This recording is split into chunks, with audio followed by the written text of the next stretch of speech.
Dalam setahun terakhir, penegakan hukum di sektor energi dan sumber daya mineral menjadi perhatian besar publik. Maraknya usaha tanpa izin, pelanggaran tambang, manipulasi data, hingga ancaman kerusakan lingkungan menuntut penegakan hukum yang tegas dan konsisten. Di tengah tantangan ini, Ditjen Gakum ESDM berperan penting memastikan aktivitas energi dan pertambangan berjalan sesuai aturan. Berbagai operasi, penguatan pengawasan dan upaya mendorong kepatuhan telah dilakukan sepanjang tahun. Momentum ini menjadi waktu yang tepat untuk meninjau capaian, hambatan, serta arah penguatan ke depan. Selengkapnya, hanya di iBreak.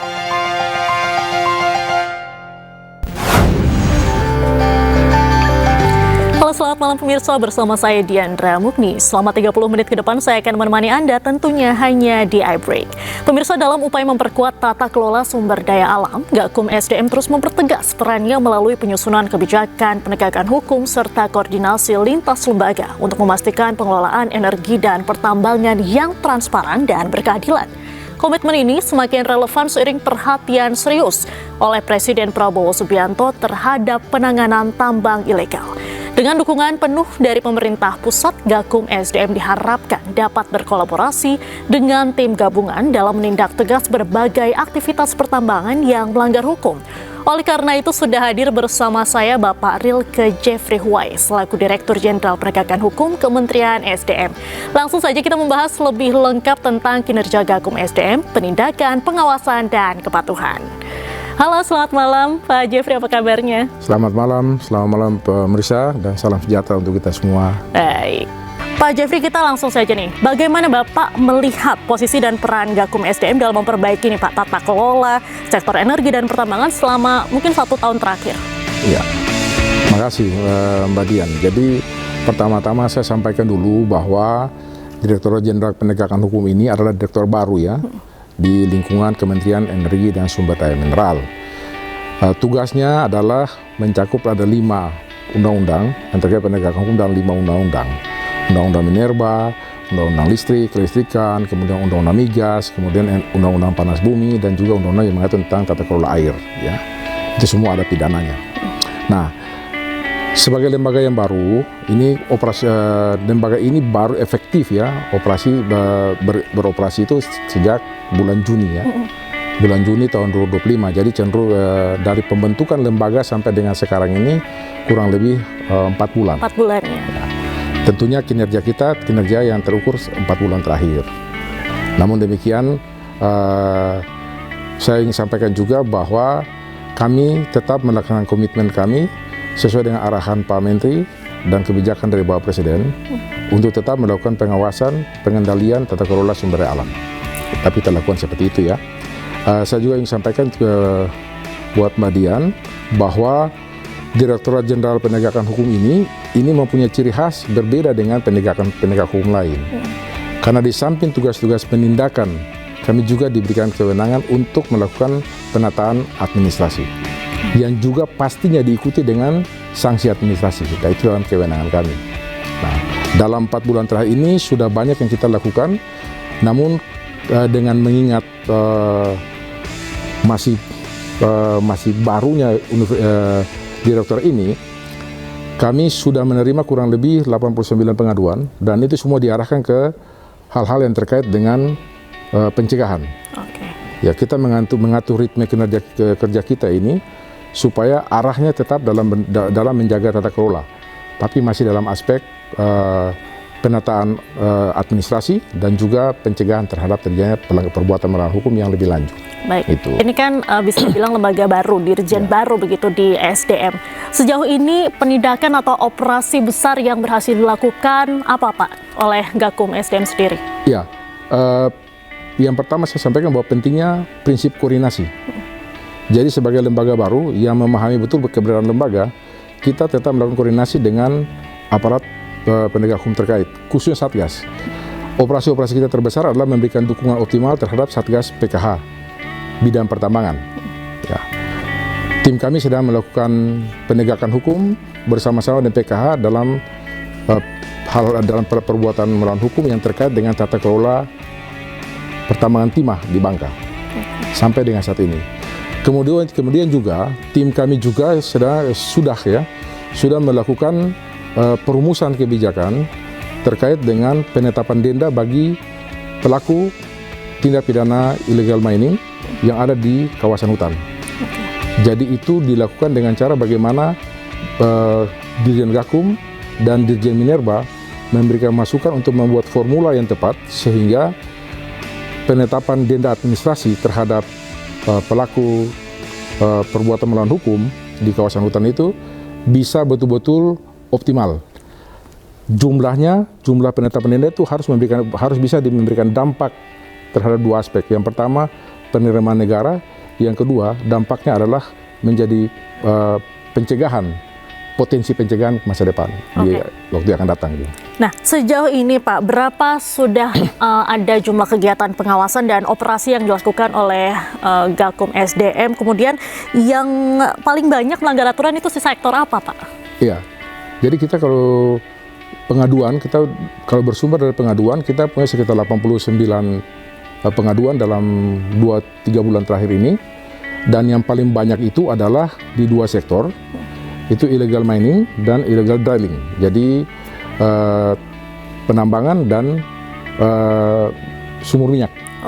Sumur minyak itu yang paling banyak. Nah, kalau mengenai jumlah penanganan itu kita sekarang masih berjalan. Jadi di penegakan hukum khusus di Timah itu kita ada 3 perkara yang sedang kita proses penyidikannya. Ya. Kemudian juga ada upaya-upaya dari penyitaan stockpile dari illegal mining yang tidak diketahui siapa pelakunya, itu kita sita dan akan dilakukan lelang. Kita lelang barang begitu. Jadi potensi penerimaan negara yang sudah coba kita rumuskan dari penindakan terhadap stockpile ini bisa mencapai sekitar 100 miliar ya. Nah, sejauh ini berapa banyak Pak perusahaan atau individu yang dikenai sanksi dan jenis pelanggaran apa yang paling banyak? Jenis pelanggaran yang paling banyak itu kalau peti banyak sekali ya. Itu banyak sekali dan sampai saat ini kita masih merumuskan kebijakan mengenai bagaimana cara efektif supaya kita minimal ya, kita tidak bisa langsung menghilangkan tapi minimal kita menurunkan tingkat kejahatan di bidang penambangan tanpa izin. Tapi kalau terkait dengan tindak pidana illegal mining ya, kami sudah menyampaikan ada dua pemegang IUP yang kami sudah minta untuk dicabut IUP-nya. Ke depan kita sudah merumuskan supaya semua perusahaan-perusahaan yang terindikasi melakukan tindak pidana, sanksi administrasi yang paling pertama kita lakukan adalah pencabutan IUP. Mbak Dian, saya harus sampaikan di sini bahwa pelaku pemegang IUP itu sebetulnya yang mereka paling takutkan itu adalah IUP-nya dicabut, bukan dikenakan denda. Dan itu sudah kita lakukan mitigasi mengenai kebijakan apa yang kita lakukan supaya setiap tindakan dari Direktorat Penegakan Hukum itu memberikan dampak. Kalau dampaknya cuma kita pergi lalu mengenakan denda ini tidak akan signifikan. Selesai juga ya Pak. Tetapi kalau kita lakukan dengan pencabutan IUP, ini saya kira itu efektif. Karena itu artinya bukan masalah selesai, tapi yang bersangkutan pun selesai. Gitu. Nah, kalau misalnya kita lihat kan pertambangan ilegal ini bukan baru-baru saja terjadi, sudah sejak puluhan tahun yang berlalu itu sudah menjadi masalah yang terus-terusan ada di Indonesia gitu. Ini dari Dirjen Gakum sendiri optimis bisa menyelesaikan hal ini nih Pak?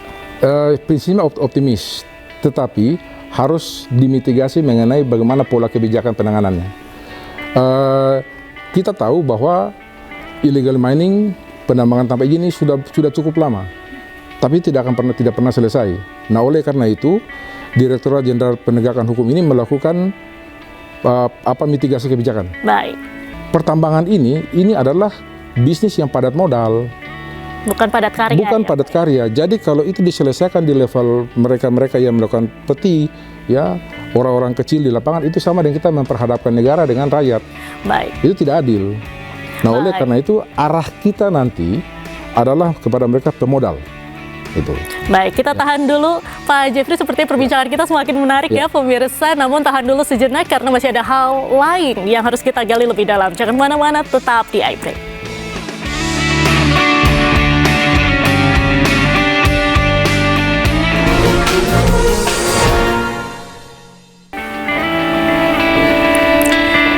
di iBreak dan masih bersama saya Diandra Mukni. Kita masih membahas mengenai tema kita pada hari ini yaitu kinerja Gakum SDM, penindakan, pengawasan, dan kepatuhan. Kita kembali berbincang dengan Pak Jeffrey. Pak Jeffrey, pengawasan seperti apa Pak yang menjadi fokus di tahun ini? Wilayahkah, komoditas, atau pola pelanggaran tertentu nih Pak? Ya, komprehensif ya. Kalau bicara soal pengawasan itu komprehensif. Jadi kita akan awasi mulai dari secara keseluruhan tata kelolanya ya. Jadi mengenai perizinannya, ya, kita pastikan dulu bahwa perizinan itu harus sesuai dengan ketentuan. Kemudian tata kelolanya, kita harus pastikan bahwa tata kelola itu harus sesuai dengan kaidah-kaidah pertambangan maupun perminyakan dan sebagainya. Lalu yang ketiga, kita harus pastikan juga mengenai tata niaganya. Jadi ini kan kekayaan negara ini dikuasai oleh negara dan diperuntukkan bagi kemakmuran rakyat. Jadi kebocoran-kebocoran terbesar terkait dengan tata niaganya itu juga menjadi bagian dari pengawasan kita. Ini semua dilakukan supaya arah kebijakan Presiden dan arah perintah Menteri kepada kami, dan lebih dari itu adalah implementasi dari pasal 33 itu bisa kita optimalkan lewat pola-pola pengawasan yang sedang kita rumuskan. Jadi kita punya divisi intelijen ada yang tugasnya itu mendeteksi setiap potensi kejahatan di setiap sektor. Dan saya sudah sampaikan kepada bawahan juga, kepada staf, bahwa semua indikasi terkait dengan pelanggaran atas tata kelola sumber daya alam itu harus bisa dideteksi lebih awal. Gitu. Baik, contoh-contoh kasus yang paling berdampak bagi negara atau masyarakat apa nih Pak? Peti ya, kita bicara soal peti aja dulu. Jadi yang paling berdampak kepada negara ini adalah bagaimana pola penanganan terhadap tambang ilegal, tambang tanpa izin. Nah, biasanya di di wilayah tertentu ada, khususnya di emas, komoditi emas, itu banyak sekali tambang tanpa izin. Nah, itu tidak akan pernah, rasanya tidak pernah selesai itu. Udah selalu dari masa ke masa itu menjadi topik utama yang diperbincangkan dalam lingkup tata kelola sumber daya alam. Nah sekarang kan harus ada punya solusi untuk itu. Nah kami kemarin ke Poboya ya, ke Sulawesi Tengah. Jadi memang ada dua hal yang perlu kita rumuskan dalam penyelesaian masalah itu. Jadi yang pertama, kita harus memperkuat kemitraan dulu. Jadi kepada perusahaan yang pemegang IUP, kita harus bisa himbau mereka untuk melakukan kemitraan. Kita membantu mereka untuk merumuskan kemitraan. Supaya apa? Supaya masyarakat lingkar tambang ini juga merasakan kemanfaatan. Dan itu memang tujuan dari pasal 33 itu. Yang kedua, optimalisasi terhadap penegakan hukum. Artinya objek penegakan hukum bukan lagi kepada mereka yang melakukan peti, tapi siapa yang mengendalikan. Kalau misalnya kita lihat tambang-tambang ilegal sendiri itu kan biasanya tambang-tambang yang dikelola oleh masyarakat nih Pak. Ini seperti apa? Biasa dikelola oleh masyarakat, jadi mereka kan butuh legitimasi dan juga pengendalian serta pembinaannya. Cuma itu yang mereka butuhkan. Nah kita sebagai pemerintah kita siapkan solusi legalitasnya itu. Tetapi di selain itu juga kita perlu juga melakukan identifikasi terhadap setiap persoalan yang terjadi berikutnya. Saya ingin mencontohkan Permen 14 tahun 2025 mengenai legalitas sumur masyarakat atau sumur-sumur ideal itu. Ya, itu hal yang baik. Itu respon pemerintah terhadap tata kelola sumber daya minyak secara berkeadilan. Dengan cara pelibatan masyarakat langsung, sehingga dulu yang mereka ilegal kita bikin jadi legal.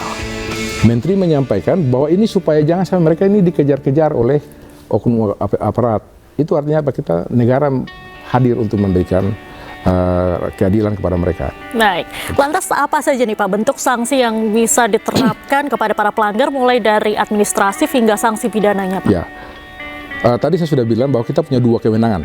Yang pertama kewenangan mengenai administrasi. Kalau kewenangan mengenai administrasi sampai dengan rekomendasi pencabutan IUP itu sudah kita lakukan. Termasuk dalamnya sanksi pidana. Sanksi pidana ini sedang kita rumuskan mengenai SOP-nya dan langkah-langkahnya. Yang jelas saya mau sampaikan bahwa itu pilihan terakhir. Pilihan terakhir dari proses penegakan hukum. Kita juga tidak menginginkan penegakan hukum justru mengganggu investasi di bidang energi dan sumber daya mineral. Tetapi kalau itu diharuskan untuk menjadi pilihan akhir dalam rangka penegakan hukum, itu kita lakukan. Sementara itu bagaimana Ditjen Gakum ini memastikan bahwa penegakan hukum ini berjalan adil, konsisten, dan tentunya tetap mendorong kepatuhan pelaku usaha, Pak? Ya, yang pertama, ya kita berharap kontrol masyarakat Ya. sebagai hakim yang adil. Ya, jadi saya juga tidak mau nanti hanya berretorika di sini, lalu masyarakat tidak diberikan kesempatan untuk melakukan kontrol. Nah itu silakan masyarakat kontrol. Tapi yang jelas saya harus sampaikan begini, bahwa penegakan hukum tidak bisa digunakan dengan pola-pola lama, pola-pola yang sudah dilakukan terdahulu. Sepanjang kita tidak bisa menyentuh pemodal dan dalam petik oknum-oknum yang melibatkan diri secara langsung dengan menggunakan frame institusi, kita nggak akan pernah selesai. Karena itu harus ada keberanian dari kita, dari Ditjen Gakum dan seluruh jajaran untuk menindak sampai ke arah itu. Dan itu sudah saya rumuskan dalam aturan. Peraturan menteri kita sudah saya rumuskan bagaimana cara mengatasi itu semua. Ini sangat menarik, pemirsa. Perbincangan masih akan terus berlanjut di segmen selanjutnya. Maka dari itu jangan kemana-mana, tetap di iBreak.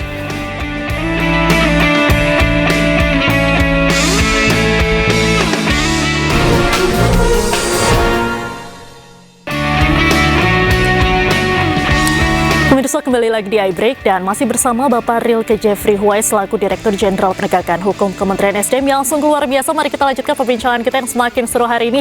Pak Jeffrey, ada program atau inovasi apa yang diterapkan untuk memperkuat pengawasan tentunya mungkin dari segi teknologi digital? Apakah ada program, Pak? Jadi secara internal kita sudah melakukan koordinasi antar lembaga. Yang paling pertama adalah persoalan data. Jadi kita lakukan integrasi data dulu terkait dengan seluruh perizinan di lingkup kementerian. Itu secara internal. Yang kedua, kita coba berkoordinasi dengan instansi atau lembaga terkait. Ya, tentunya pertambangan ini kan tambang ini punya benang merah dengan kementerian lain dalam rangka perizinan. Nah, itu kita pastikan semua harus berjalan secara terintegrasi supaya jangan sampai nanti satu saat ada masalah perizinan lalu kemudian saling lempar antara satu lembaga dengan lembaga. Jadi tumpang tindih ya, Pak? Ya, kita menginginkan supaya kita hadir atas nama negara, bukan lagi hadir atas nama sektor-sektor kementerian seperti itu. Itu yang pertama. Yang kedua, tentunya untuk implementasi di level bawah. Ya, kita mencoba supaya penegakan hukum ini juga nantinya memberikan kemanfaatan kepada masyarakat publik ya. Nah, semua ini tentunya akan dilakukan tidak sendiri oleh Kementerian SDM dan juga tidak sendiri oleh Direktorat Gakum. Tapi secara komprehensif kita usahakan supaya ada koordinasi yang baik dengan kementerian maupun satuan-satuan tugas yang dibentuk oleh pemerintah. Saya masih percaya bahwa semua ini dilakukan untuk hal yang baik.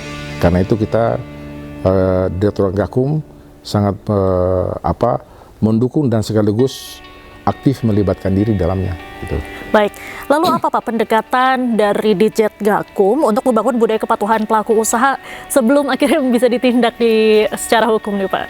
Iya, saya ini kepatuhan budaya hukum ini sebenarnya itu kunci utamanya. Iya. Perlu ada sanksi.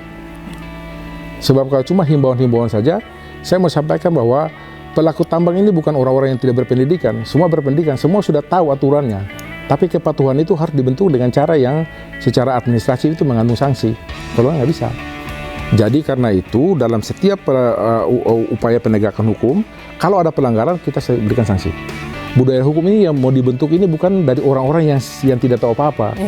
Tapi ini orang-orang pintar semua yang kita mau coba supaya mereka budaya hukum patuh pada kaidah pertambangan, patuh pada kaidah-kaidah yang berkaitan dengan lingkup kewenangan dari Kementerian SDM itu bisa berjalan dengan baik. Itu aja. Justru biasanya yang seperti itu bisa mencari celah-celah ya Pak ya? Justru itu membangun kepatuhan budaya kepatuhan kepada orang-orang yang intelek berbeda dengan yang tidak intelek. Kalau yang intelek itu kalau tidak dibarengi dengan sanksi, saya nggak terlalu yakin kalau itu bisa jadi. Saya mau mengutip arahan Bapak Presiden. Jadi target dari semua tata kelola sumber daya alam, ya khususnya yang ada dalam lingkup Kementerian SDM ini ada targetnya adalah memberikan kemakmuran bagi rakyat. Itu target utama kita. Nah sekarang apa target yang menjadi target kita? Menjaga keseimbangan dalam tata kelola, baik dari aspek perumusan aturannya, aturan yang dibuat itu harus aturan yang tidak lagi mempersulit, supaya masyarakat secara adil, ya, tidak diskriminatif, boleh memanfaatkan sumber alam ini untuk kepentingan perekonomian. Tidak boleh lagi ada dikotomi bahwa yang bisa kelola ini cuma orang-orang yang punya uang saja. Ya, di dalam Undang-Undang Nomor 2 Tahun 2005 sebagai perubahan terakhir, jadi ada namanya distribusi IUP secara prioritas kepada UMKM, koperasi dan sebagainya. Ini strategi negara, ya, lewat Bapak Presiden, lewat Pak Menteri, supaya memberikan keadilan. Nah, strategi jangka panjangnya apa? Kita mengupayakan supaya implementasi daripada semua aturan yang sudah dibentuk untuk keadilan itu bisa terlaksana dengan baik. Yang terakhir, memastikan bahwa keadilan yang terjadi dari tata kelola sumber alam ini bisa juga dirasakan sampai ke daerah-daerah. Jadi jangan sampai nanti tambang di daerah, orang pusat yang makmur, Jakarta yang makmur. Lalu apa Pak pesan Bapak kepada masyarakat dan juga para pelaku usaha terkait pentingnya kepatuhan terhadap regulasi ESDM ini? Nah, pesan saya kepada masyarakat, lakukan pengawasan secara optimal, ya, termasuk kepada diri Gakum. Ya, kalau ada kesalahan harus dibilang. Ya, awasi betul kinerja di Gakum. Yang pertama. Yang kedua, kita juga minta dukungan masyarakat supaya penindakan kita di samping terukur juga tepat sasaran. Saya mengutip, ya, saya ingin mengutip apa yang menjadi harapan dari Bapak Presiden, ya, supaya kita hentikan semua kegiatan-kegiatan ilegal dalam tata kelola sumber daya alam. Kepada semua pihak, baik pemodal maupun oknum-oknum yang di belakang penambang ilegal, berhentilah. Mari kita sayang negara ini, itu aja. Baik. Tidak terasa pemirsa kita sudah sampai di penghujung acara. Terima kasih Bapak Rilke Jafri Huai sudah bersedia meluangkan waktunya untuk menjelaskan kinerja Gakum SDM, penindakan, pengawasan dan kepatuhan. Semoga melalui berbagai operasi, peningkatan pengawasan serta dorongan terhadap kepatuhan pelaku usaha, Gakum SDM berupaya menjaga agar setiap aktivitas di sektor strategis ini berjalan sesuai dengan koridor hukum. Dan pemirsa, semoga pembahasan kita hari ini bisa memberikan informasi dan wawasan untuk kita semua. Saya Diandra Mukni pamit undur diri, sehat selalu, sampai jumpa.